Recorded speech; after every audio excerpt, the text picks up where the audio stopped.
Hello student, आज हम स्थान, सीमा, विस्तार और भूपृष्ठ सामाजिक विज्ञान कक्षा 7वीं के 7वां लेसन देखते हैं। भारत का स्थान कहाँ है पृथ्वी के गोलार्ध में, उसकी सीमा कितनी है, उसका विस्तार कितना और उसका भूपृष्ठ यानी कि पूरे आबो हवा ये सब कैसे वो देखते हैं। तो आप कक्षा 6 में गुजरात के स्थान, सीमा, विस्तार और भूपृष्ठ के बारे में जान चुके हैं। आइए अब हम भारत के बारे में जानकारी प्राप्त करें। तो ये है हमारा एशिया का राजनीतिक मानचित्र। तो हमारे ये पूरा एशिया खंड है।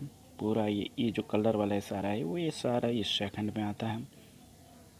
तो ये एशिया खंड में हमारा ये भारत है और भारत देश का स्थान हमें कहाँ है वो हम देखें।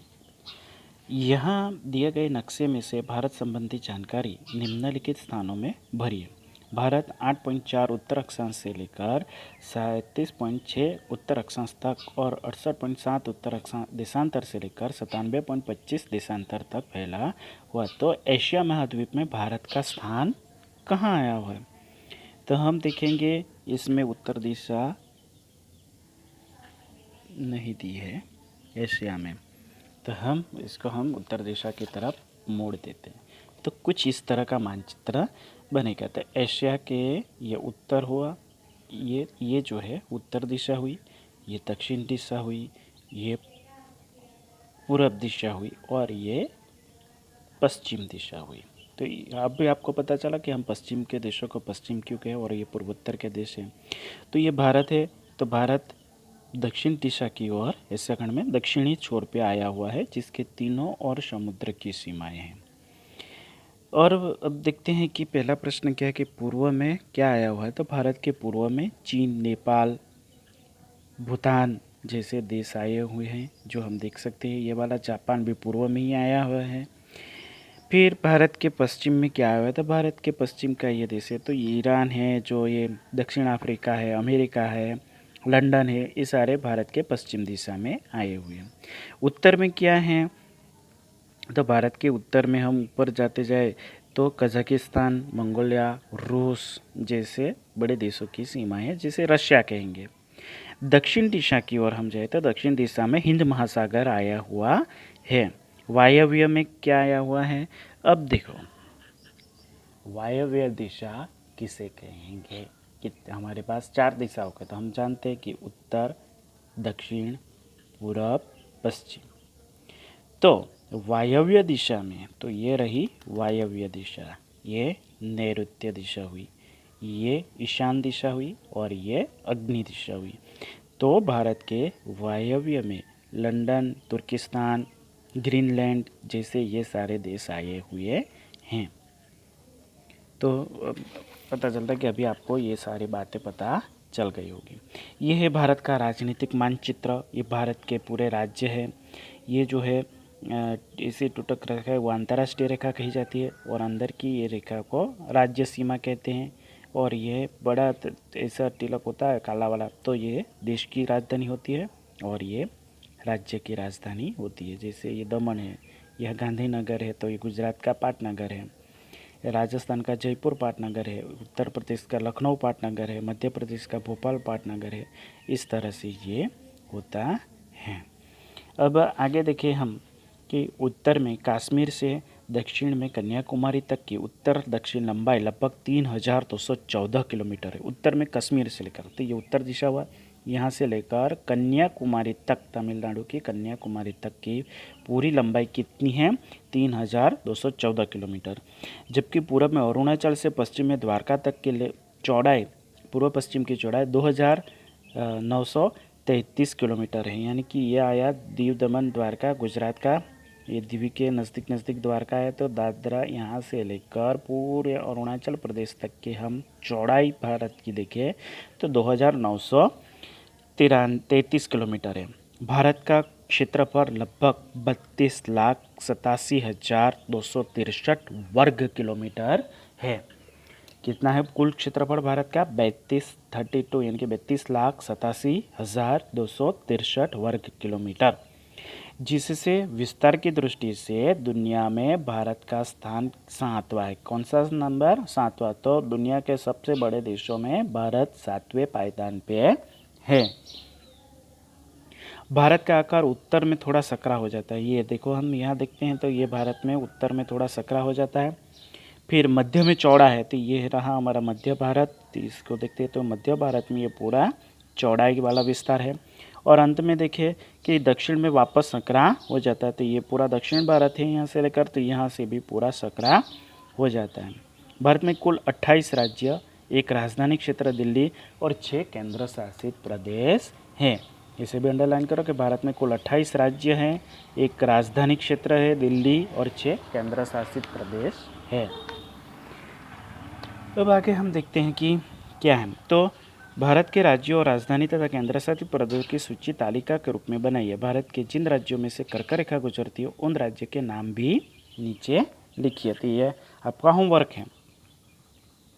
भूपृष्ठ यानी कि भारत का भूपृष्ठ कैसा है, जमीन कैसी है, भारत के जंगल कैसे है, हवा कैसी है, ये सारी बातें भूपृष्ठ के अंतर्गत है। तो ये भारत का भूपृष्ठ का मानचित्र है।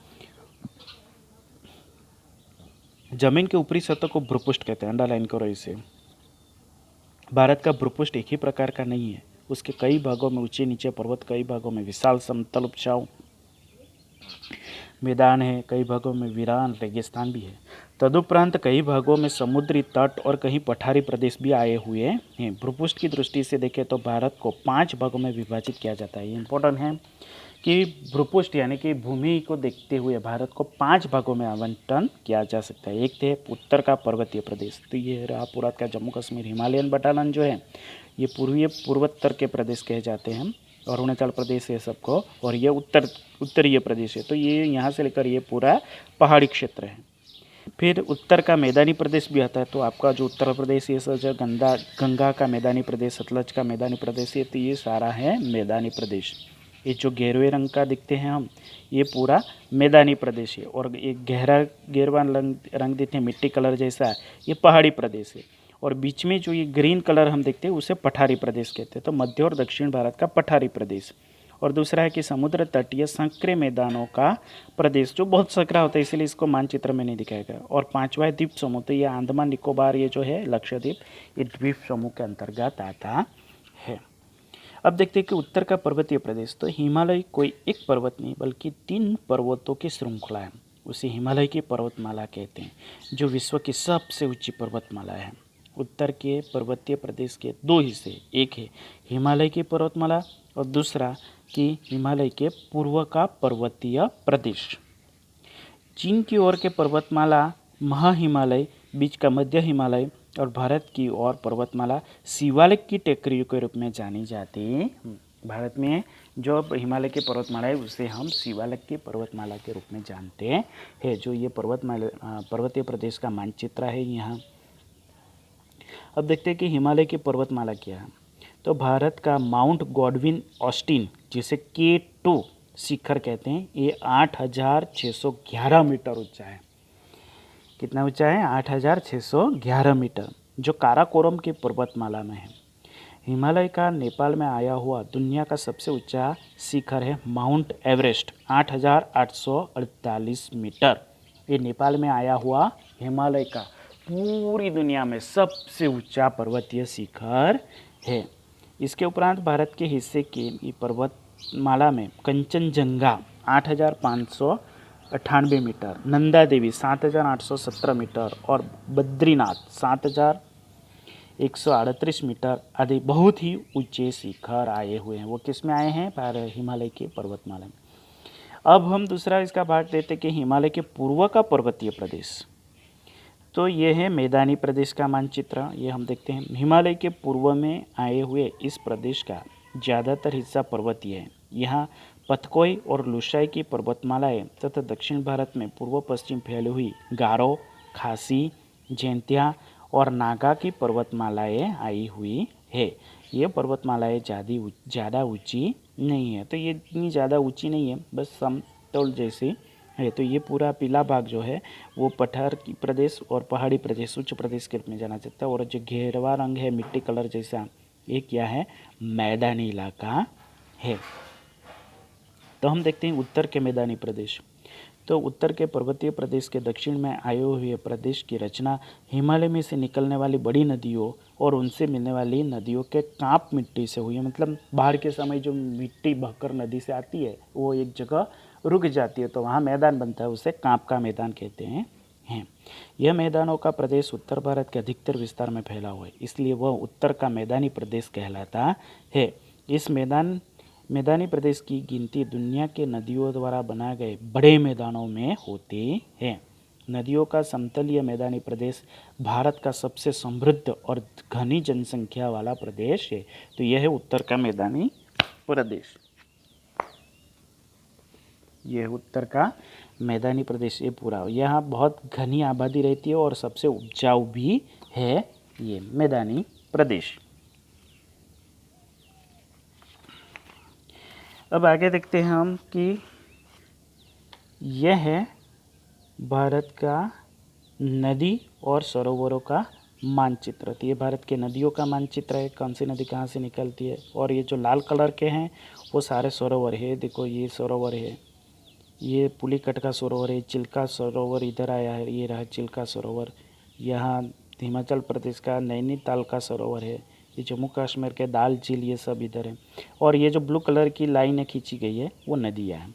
तो हिमालय से निकलने वाली नदियाँ और भारत के प्रमुख सरोवर, उसके नाम हमें ये मानचित्र से देखकर लिखने हैं। मैं ये आपको करवाऊँगा, लेकिन आप पहले करने की ट्राई कीजिएगा। अब देखते हैं कि भारत नदी और सरोवर। तो मध्य और दक्षिण भारत का पठारी प्रदेश, ये है पठारी प्रदेश। मध्य भारत का पठारी प्रदेश किसे कहते हैं? तो नदियों के समतलीय मैदानों के प्रदेश के दक्षिण में मध्य और दक्षिण भारत का पठारी प्रदेश आया हुआ है। यह प्रदेश उल्टे त्रिभुजाकार में फैला है। उल्टा त्रिकोण क्या हो वैसा है। दक्षिण भारत का ये भूमि का भाग संकरा और दोनों तरफ विशाल जलराशि वाला है, इसलिए यह पठारी प्रदेश द्वीपकल्प के नाम से जाना जाता है। तो इसे अंडरलाइन करो कि दक्षिण का पठारी प्रदेश किस नाम से जाना जाता है? तो द्वीपकल्प। यह प्रदेश बहुत पुराना और सख्त चट्टानों का बना हुआ है। इस पठारी प्रदेश के बीच नर्मदा और सोन नदी की घाटियाँ आई हुई है। नर्मदा नदी की घाटियाँ भी वहीं पे आई हुई हैं। इससे उसके दो भाग पड़ते हैं। उत्तर का भाग मालवा का उच्च प्रदेश और दक्षिण का भाग दक्कन का उच्च प्रदेश के नाम से जाना जाता है। इस पठारी प्रदेश की जमीन मैदानी प्रदेश जितनी उपजाऊ नहीं है, फिर भी काली है। तो मैदानी प्रदेश की मिट्टी जितनी उपजाऊ है उतनी उपजाऊ ये पठारी प्रदेश की मिट्टी नहीं है, लेकिन काली मिट्टी है। अतः अधिकतर क्षेत्रों में कृषि यानी कि खेती अच्छी होती है। ये पठारी प्रदेश भारत का खनिज भंडार है, मतलब बहुत सारे खनिज तत्व हमें वहीं से प्राप्त होते हैं। हमें क्या करना है कि पठारी प्रदेश में आए हुए गिरी केंद्र और प्रमुख शहर देखने हैं, तो ये हम बाद में करेंगे, ठीक है। तो अब देखते हैं समुद्र तटीय के संकरे मैदान बहुत ही सक्रिय होते हैं। तो भारत के तीनों ओर समुद्र तट आया हुआ है, समुद्र किनारा है। ये समुद्र तट लगभग 7,517 किलोमीटर लंबा है। कितना किलोमीटर है? 7,517 किलोमीटर। समुद्र तट पर संकरे मैदान आए हुए हैं। इन मैदानों के एक और समुद्र है तो दूसरी ओर दक्षिण का उच्च पठारी प्रदेश भी आया हुआ है। भारत के पूर्व तट पर आया हुआ मैदान पूर्वीय तटीय मैदान के रूप में जाना जाता है। समुद्र तट मत्स्य उद्योग के लिए प्रख्यात है। इन मैदानों के समुद्र तट पर चेन्नई, पौंडीचेरी, मछलीपट्टनम, विशाखापट्टनम जैसे बड़े शहर आए हैं, जो भारत के प्रसिद्ध बंदरगाह भी है। तो ये मैदानी प्रदेश में आएंगे, बराबर। समुद्र तट के संकरे मैदानी प्रदेश में ये बात आएगी। अब आगे देखते हैं कि भारत के पश्चिम तट पर आया हुआ मैदान पश्चिमीय तटीय मैदान कहलाता है। यह मैदान पूर्वी तटीय मैदान से सकरा है और इस मैदान में कुछ भाग काली मिट्टी का है और कुछ भाग कांप की उपजाऊ मिट्टी का भी बना हुआ है। इसीलिए यह मैदान बहुत ही उपजाऊ है, मतलब खेती के लिए बहुत ही अच्छा है। तो पश्चिम तटीय मैदान परिवहन और मत्स्य उद्योग के लिए प्रख्यात है। परिवहन मतलब आवागमन के लिए, और मत्स्य उद्योग यानी मछली पालन के लिए बहुत ही प्रसिद्ध है। तो इस मैदान में क्या आया था? कंडला गुजरात का, मुंबई, मैंगलोर, कालीकट और तिरुवनंतपुरम आदि समुद्र तट पर आए हुए बड़े बंदरगाह और प्रख्यात शहर हैं। कंडला एशिया का दूसरे नंबर का सबसे बड़ा बंदरगाह है। अब देखते हैं टापू। तो टापू कैसे कहते हैं? तो चारों ओर पानी से घिरा हुआ भूभाग यानी टापू यानी कि द्वीप कहलाता है। भारत के पश्चिम की ओर के अरब सागर में लक्षद्वीप और मिनी कोई के टापू आए हुए हैं। इसका प्रशासनिक केंद्र कैवर्ती है। अंडरलाइन करो, इसका प्रशासनिक केंद्र कहाँ से होता है? कैवर्ती से। तो भारत की पूर्व की ओर बंगाल की खाड़ी में अंडमान और निकोबार के टापू आए हुए हैं, जिनका प्रशासनिक केंद्र पोर्ट ब्लेयर है, जो अंडमान में आया हुआ है। रेगिस्तान किसे कहते हैं? तो हमारे राजस्थान के छात्रों को पता है रेगिस्तान किसे कहते हैं। अरावली की अरावली की पर्वतमाला के पश्चिम में आए हुए राजस्थान का पश्चिमी भाग रेगिस्तान है। उसकी ज़मीन रेतीली है। रेगिस्तान की जलवायु सूखी और विषम होती है। वहाँ बहुत ज़्यादा गर्मी होती है। ज़्यादातर यहाँ वर्षा बहुत ही कम होती है, 20 सेंटीमीटर से भी कम। अतः इस प्रदेश का अधिक हिस्सा सूखा और वीरान रहता है। पानी की तकलीफ होती है। जीवन उपयोगी चीज वस्तुओं की निरंतर कमी के वजह से इस प्रदेश में जनसंख्या बहुत ही कम है। यहाँ खजूर के पेड़ और ऊँटों का कारवा देखने को मिलता है, इसीलिए तो ऊँट को रेगिस्तान का जहाज कहा जाता है। राजस्थान के उत्तरी भाग में रेगिस्तान में सतलज नदी में से इंदिरा गांधी नहर द्वारा सिंचाई के लिए पानी पहुंचाने के कारण रेगिस्तान का उत्तरी हिस्सा हरा भरा बना है और वहां कृषि का विकास भी बहुत अच्छे प्रमाण में हुआ है। कच्छ का रेगिस्तान राजस्थान के रेगिस्तान से थोड़ा अलग है। गुजरात में आया हुआ कच्छ का रेगिस्तान एक विशाल क्षारीय प्रदेश है, मतलब वहाँ समुद्र की वजह से खारापन आ गया है। यह रेगिस्तान बड़े रेगिस्तान और छोटे रेगिस्तान ऐसे दो हिस्सों में बटा है। यहाँ पर पृथ्वी ने मानो श्वेत चादर ओढ़ ली हो ऐसा संपूर्ण क्षेत्र दिखता है। विश्व में इस प्रकार का रेगिस्तान सिर्फ और सिर्फ कच्छ में है, जिसे वाइट स्टोन यानी कि सफ़ेद रेती का रेगिस्तान कहते हैं। इसे वो हेड हम देखते हैं ना, कुछ दिन गुजारो गुजरात में, गुजरात टूरिज़्म के लिए, तो कच्छ रणोत्सव के नाम से इसे अभी जाना जाता है, रणोत्सव से। तो वहाँ बहुत ही मनोरम दृश्य होता है कि खारी झीलों का पानी झील मिला रहा हो और अपने चारों ओर सफ़ेद बालू का रेगिस्तान हो। पूरे विश्व में ये सिर्फ एक ही जगह है, भारत के गुजरात के कच्छ जिले में। नीचे दिए गए प्रश्न को उत्तर देकर द्वीपों का उद्भव कैसे हुआ होगा, तो आपको ये पहले मिल जाएगा। रेगिस्तान में जनसंख्या बहुत कम हो, क्यों है? क्योंकि रेगिस्तान की आबोहवा सूखी और कैसी है? विषम है। जलवायु कैसी है? सूखी और विषम है और यहाँ वर्षा कम होती है, इसीलिए पानी की तकलीफ और जीवन उपयोगी चीज वस्तुओं की कमी होने के कारण इस प्रदेश में जनसंख्या कम है। बराबर। उत्तर के मैदानी प्रदेशों में जनसंख्या घनी है, हाँ या ना? क्यों? तो उत्तर के मैदानी प्रदेश बहुत ही उपजाऊ मिट्टी के बने हुए हैं, इसीलिए वहाँ कृषि बहुत अच्छी होती है और आवागमन परिवहन की सुविधाएं भी बहुत अच्छी होने की वजह से वहाँ जनसंख्या घनी है। समुद्र तट पर बड़े शहरों का विकास क्यों होता है? तो समुद्र तट पर अंतर्राष्ट्रीय सीमाएं मिलती है, बड़े बड़े बंदरगाह है और समतल किनारा और सम आबोहवा की वजह से वहाँ बड़े शहरों का विकास हुआ है। यदि भारत में भूपृष्ठ में विविधता न होता तो यदि भारत में भूपृष्ठ की विविधता न होती तो आज जो हम जीवन जरूरी चीज़ होती है आसानी से मुहैया कर रहे हैं, अथवा तो हम जिस आबोहवा का अनुभव करते हैं वो नहीं होता। नीचे की विधान से हम देखें कि सही है या गलत? तो विस्तार की दृष्टि से हमारे देश का स्थान दुनिया में 7वां है, तो ये है सही। क्या है? सही है, 7वां है ना।